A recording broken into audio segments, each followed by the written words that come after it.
Hey beautiful babe, Sweet Angel here. Thank you for coming to hang out with me over here on Sugar Fingers. So as per the title, I just wanted to chit chat for a minute and talk about 13 makeup tips for older women to give you a gorgeous glow. That's so important, and of course skincare is very important, and y'all already know that I am in love with trying to get the best skin ever. So if you don't know, check me out over on my main channel, Beauty by Sweet Angel, and that is where I share with you many ways to do clean, natural beauty and just picking up stuff right in your kitchen. So I'm doing my makeup, of course, but you can watch that as we chit chat about these 13 makeup tips that I feel that older women should do in order to give you a gorgeous glow. Now, older, that just depends on what you consider to be older.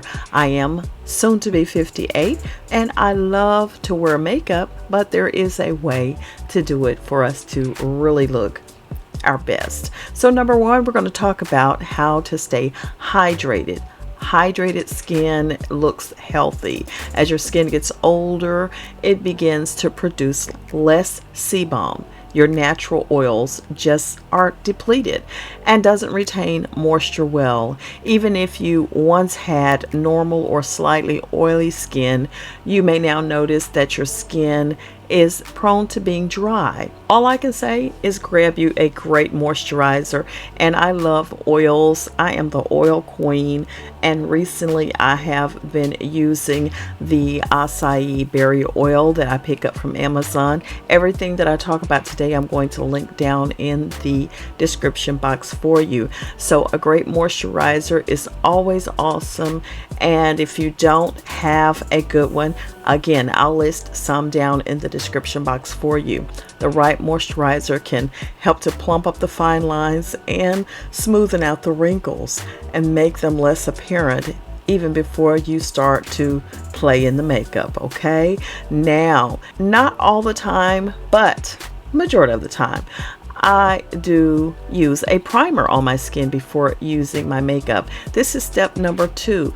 Find you a good primer. I'm using in this video Fenty Beauty Primer. It's great for my older skin, but I've already moisturized. I've already put my oil on, so I'm already I have a little bit of a base on there, and my moisturizer for daytime does have SPF in it of about 25 to 30, so that's always good. But priming is a great thing. Many of the makeup artists wear by prime your skin. Just to take out that extra little time will help to illuminate your skin and make it look even more hydrated. And number 3, if you need to color correct, go ahead and do that as well. I'm blessed that I don't have much redness or darkness on my skin. Of course, I work hard at trying to maintain my skin, so fortunately I don't have to color correct. But if you're dealing with redness, you'll need to color correct by using yellow or a green corrector. If you have purple or brown undertones, use an orange corrector. This is good for a darker skin tone. And for blue, use peach, like if you have light medium skin tone, or a pink corrector if you're fair or light skinned.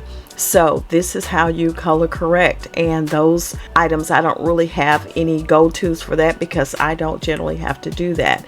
Now number 4 is to choose a moisture packed under eye concealer.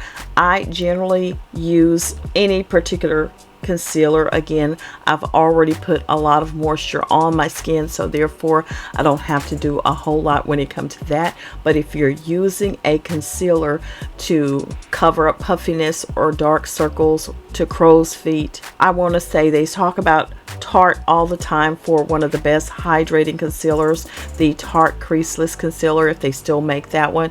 I heard that one is really, really good. Now, number 5, this is where a lot of times we miss the boat. Please make sure you blend. Blend. That's most important. Just like your eye makeup, blending your concealer and using the right tools will help to create your flawless canvas, your flawless finish, you want to make sure you either use a nice brush, a synthetic small brush, or a blender sponge or beauty blender. Most people call every sponge a beauty blender, but something of that nature to blend out and make sure everything looks smooth and all put together when it comes to your concealers. Number 6, when it comes to foundations, you should consider, for the most part, liquid foundations. Now, I do use some cream foundations when it comes to my black opal, or I also have the Fashion Fair stick foundation.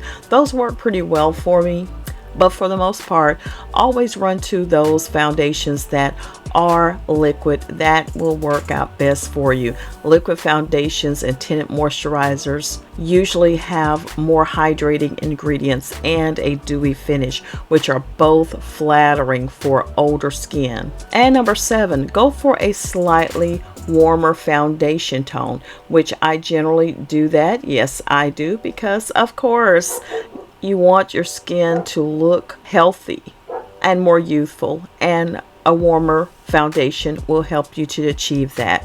Set with fine powder. Don't go all in. You don't want to bake. You just want to simply set in those areas that you know will generally crease the most. I put mine on with a sponge, wet, dampened sponge. Take the loose powder, pat it on there, and I do dab it off with a paper towel, and I'll pat it in. Trade your powder blush for a radiance boosting one. I do that on the cheeks, and I usually use one with a little bit more sheen, or I simply just use my highlighter. Number 10, try using a foundation as a bronzer, which is a great thing, or also a stick foundation, which is great. Love that. And define your eyes and eyelashes. I like to make sure that my eyebrows are nice and put together. I want to make sure I also carve them out pretty well. And when it comes to tight lining the eyes, I don't go deep. I don't use really dark colors on my eyes. I'll use probably maybe like a deep brown or something like that, but never ever black. And they say to always line your lips. This is number 12. I generally, if I don't use a liner, I use a darker shade of lipstick around the edges of my lips. And when it comes to, which I already talked about, the eyebrows, just make sure you do fill in your brows, but you don't have to go all in heavy. If your brows are looking pretty sparse, try using brow defining products to instantly make them look and appear fuller and defined, but do not make them look harsh. These are just some tips that I picked up along the way to help give myself that glow. And of course, I spritz my face either with some rose water or a setting spray that is hydrating, and that takes care of the whole look. So there we go, beautiful babes. I'm Sweet Angel, bringing it to you right here on Sugar Fingers. Hope you enjoyed the little chit chat. Check out the description box under this video for any of the products that I used in this video. If you have any questions, holla at me in the comments. I appreciate you. And in the meantime, I'm out of here, but please always keep your hair, your face, your hands, and your feet looking gorgeous. I'll see you soon. Bye now.